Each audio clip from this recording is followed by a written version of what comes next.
का।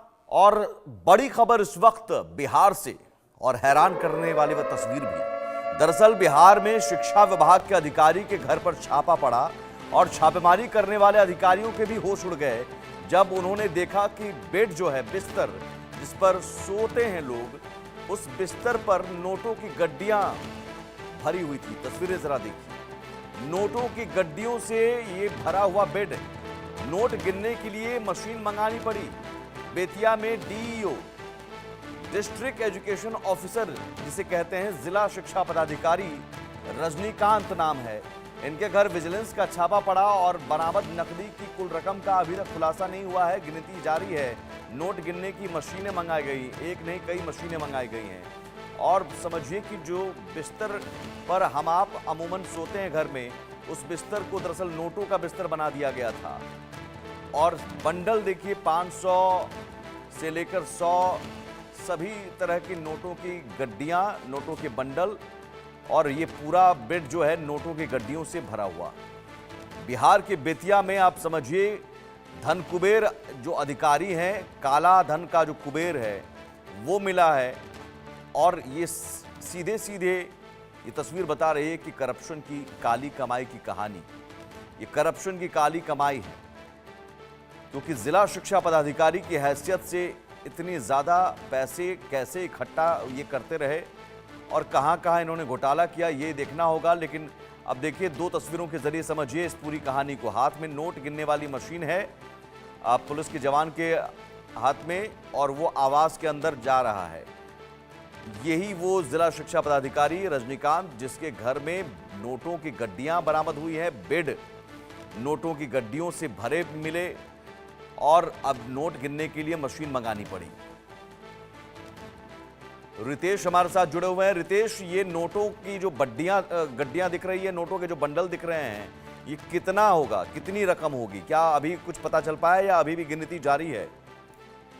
तो अभी गिनती जारी है और आपको जानकर हैरानी होगी कि शुरुआती दौर में ही करोड़ों रुपए मिल चुके हैं। आप इसी से अंदाजा लगा लीजिए कि दो जो नोट गिनने वाली मशीन है उसे बैंक से मंगाया गया है और स्पेशल विजिलेंस यूनिट की टीम यानी एसबीयू की टीम वहां पर लगातार इनकी संपत्तियों को खंगाल रही है।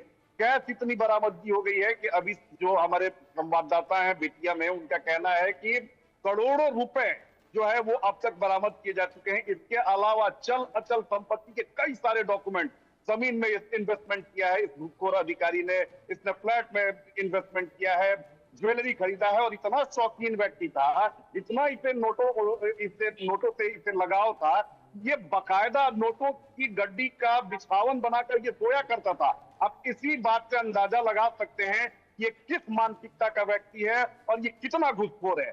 और यही देखिए, सबसे बड़ी बात है कि ये एक छोटा सा अधिकारी है, ये जिला शिक्षा पदाधिकारी है जिसके पास अरबों की संपत्ति अगर बरामद होती है तो जाहिर सी बात है कि जो बड़े अधिकारी हैं उनकी बगैर सहपरस्ती ये इतना बड़ा साम्राज्य नहीं खड़ा कर सकता था। और देखिए कि अक्सर बिहार से हम आपको खबरें भेजते हैं कि स्कूल में सरकार जो है वो दावा तो करती है कि हम स्मार्ट क्लासेस दे रहे हैं, हम स्मार्ट बिल्डिंग दे रहे हैं, लेकिन धरातल पर क्या स्थिति है? बच्चे आज भी जमीन पर बैठकर पढ़ाई करते हैं, बोरा लेकर स्कूल जाते हैं, एमडीएम में घोटाला है, कंप्यूटर जो है वो ऑन पेपर खरीद लिए जाते हैं, स्कूल में आज तक कंप्यूटर नहीं दिखा।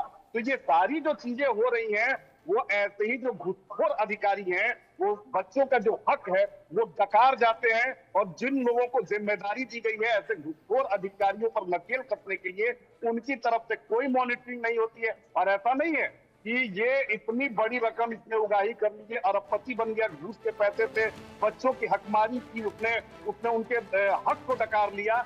ये सारी चीजें जो है बड़े अधिकारियों को भी पता होंगी, लेकिन सभी ने आंखें मूंद रखी हैं। और आंखें मूंद रखने का सबसे बड़ा कारण ये है कि सभी जो हैं एक दूसरे से जुड़े हुए हैं, सभी को रकम पहुंचती है, लिहाजा कोई किसी पर सवाल नहीं उठाता है। लेकिन इनकी शिकायत जो ये घूसखोर अधिकारी है रजनीकांत, इसकी शिकायत लगातार हो रही थी, लगातार इसकी शिकायत आ रही थी, और फिर मामला पहुंचा स्पेशल विजिलेंस यूनिट के पास। और कई महीने से जो हम अधिकारी हैं स्पेशल विजिलेंस यूनिट के, वो ऑन तो कैमरा तो कुछ कहने से इनकार कर रहे हैं, लेकिन फोन पर जब उनसे हमारी बात हुई तो उन्होंने कहा कि पिछले कई महीनों से इनकी शिकायत आ रही थी और रसूखदार व्यक्ति भी हैं, लिहाजा इनके ऊपर शिकंजा कसा गया, जाल बिछाया गया और धीरे धीरे जब ये जाल में फंस गए, इनके खिलाफ जब सारी एविडेंसेज एसबीयू को मिला, उसके बाद ये कार्रवाई की गई है। जी रितेश, इससे पहले भी कई बार इस तरह के धन कुबेर जो हैं, काले धन के कुबेर सामने आ चुके हैं। कई अधिकारियों पर छापेमारी हुई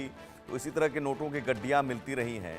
बिहार जैसे गरीब राज्य में, जहां गरीबी दर सबसे ज़्यादा है, जहां पर ये माना जाता है कि आज भी समस्याएं बहुत हैं, आज भी मांग की जाती है कि बिहार को गरीबी से उबारना है तो विशेष राज्य का दर्जा देना होगा, उस बिहार में आखिर इतने नोट कहां से आ जाते हैं? ये जाहिर है ये आम आदमी के टैक्स के पैसे हैं, जो योजनाओं के लिए पैसे लिए गए, जिससे शिक्षा या फिर लोगों के बच्चों की शिक्षा पर खर्च होना था, बेंच डेस्क पर खर्च होना था।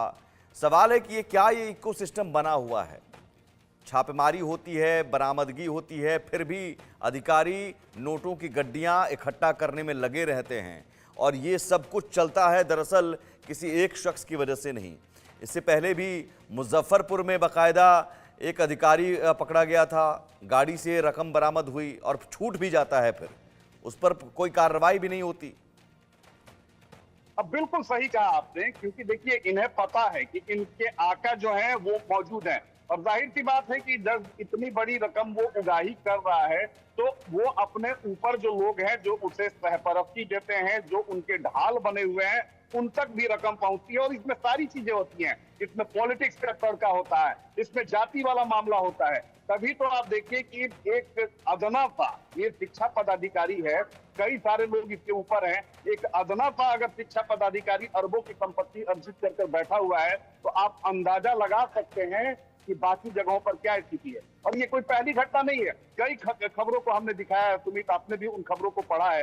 आपने देखा होगा कि 10-10 रुपए, मैं तो जानकर हैरान रह गया, एक बार ऐसे ही एसबीयू का छापा पड़ा था, एक इतना भ्रष्ट था अधिकारी कि उसने 10 रुपए भी बाकायदा घूस में लिया था और सोने के पेन पे लिखने का वो शौकीन था। तो बिहार में अधिकारियों को पता है कि वो भ्रष्टाचार करेंगे, उन्हें रोकने वाला, उन्हें टोकने वाला कोई नहीं है, क्योंकि उन्हें बचाने के लिए ऊपर लोग बैठे हुए हैं, जिसमें जाति का भी तड़का है, जाति का भी मामला है, जिसमें राजनीति का भी तड़का है, क्षेत्र का भी तड़का है। लिहाजा उन्हें बखूबी पता है कि मैं इस तरह से भ्रष्टाचार करूंगा। बिहार जैसे गरीब राज्य में नोटों की इन गड्डियों को, और वो भी बिछावन बनाकर, बिस्तर बनाकर नोटों की गड्डियों को सोने वाले अधिकारी भी हैं और कई ऐसे लोग, आम जनता हैं, जिन्हें शायद 2 वक्त की रोटी भी नसीब ना हो।